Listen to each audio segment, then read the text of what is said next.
मुताबिक इन लोगों के खिलाफ कार्रवाई का फैसला उस वक्त हुआ जब अली अमीन गंडापुर वजीर आला थे।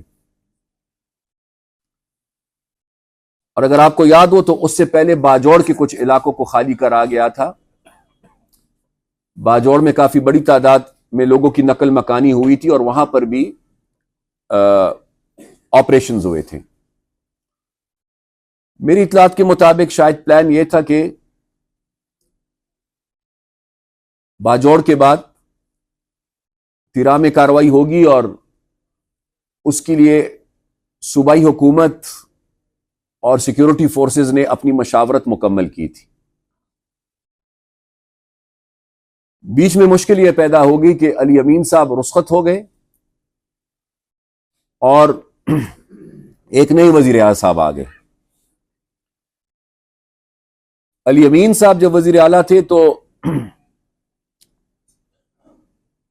उस वक्त उनकी क़यादत अली अमीन के जरिए यह कोशिश कर रही थी कि एस्टैब्लिशमेंट के साथ अपने मामलात को ठीक कर लें,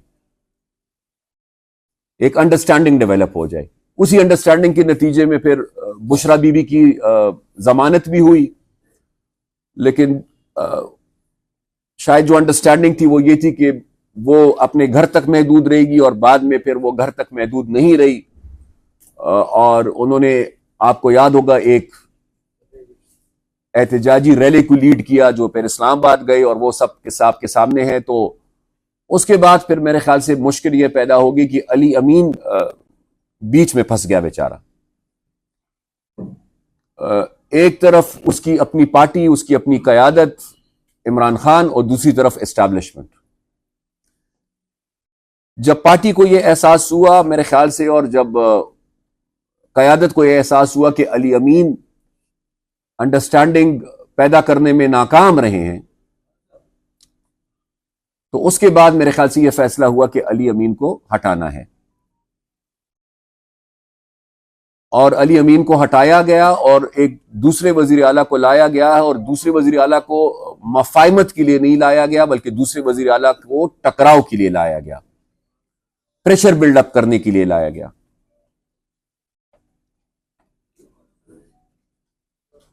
मेरे ख्याल से शायद उनका ख्याल ये था और है कि अब मजीद टकराव के नतीजे में और प्रेशर बिल्डअप करने के नतीजे में शायद उनको कोई रिलीफ मिलेगा। ये मैं इसलिए कह रहा हूं कि ये दोनों बातें आपस में जुड़ी हुई हैं।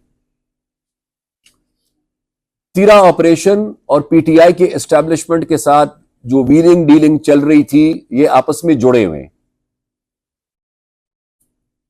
जब पीटीआई और एस्टैब्लिशमेंट के वो रवाबित और वो अंडरस्टैंडिंग जो वो करना चाह रहे थे, जो अंडरस्टैंडिंग उन राब्तों के नतीजे में जब वो नहीं हो पाई, तो जाहिर बात है कि फिर एक ऐसी सूरत हाल बनी कि जिसमें फिर दोनों तरफ से जारहाना अंदाज अपनाया गया।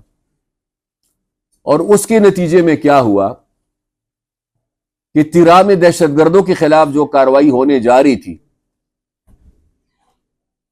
वो भी सियासत की नजर होगी। प्रोविंशियल गवर्नमेंट अगर ये कह रही है कि हमें इल्म नहीं था, तो मुझे कोई ये बताए कि डिप्टी कमिश्नर किसका नुमाइंदा होता है। डिप्टी कमिश्नर खैबर ने मेरे ख्याल से अक्टूबर के आखिर में या नवंबर के महीने में जुबानी नहीं बल्कि तहरीरी तौर पर सूबाई हुकूमत को आगाह कर दिया था।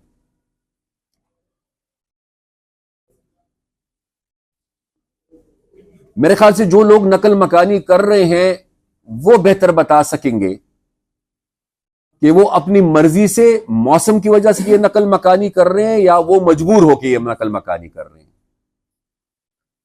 लेकिन उस वक्त जो जरगा बैठाया गया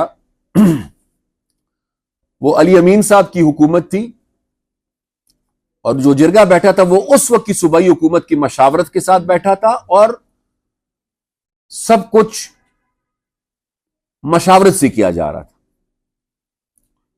अब यह सूरत हाल है कि वहां से लोग बड़ी तादाद में बेघर हो गए हैं, बर्फबारी शुरू हो गई है, और अब मुश्किल यह है कि मरकजी हुकूमत यह कह रही है कि हमें नहीं पता, और सूबाई हुकूमत कह रही है कि हमें कोई मालूमात नहीं है।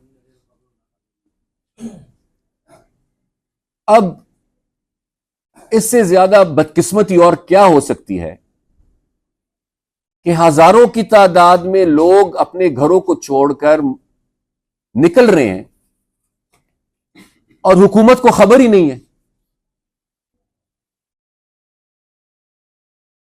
खबर सबको है, लेकिन अनजान बनने की कोशिश की जा रही है। पहले इस पर सब मुतफिक थे और मशावरत भी हुई थी, लेकिन बाद में यह सब कुछ सियासत की नजर हो गया और अभी भी इस पर सियासत हो रही है। लिहाजा मैं सूबाई हुकूमत से पहले, चूंकि law and order provincial subject है, और उसके बाद मरकजी हुकूमत से यही कहना चाहूंगा कि मेहरबानी करें, खुदा का खौफ करें। कम से कम दहशतगर्दी जैसे इशू पर सियासत ना करें। ये लोग बेयार मददगार आज तिरा के हैं, कल किसी और जगह के होंगे और फिर यह कहा जाएगा उसकी ओनरशिप कोई नहीं लेगा। इस वक्त बदकिस्मती हमारी यह है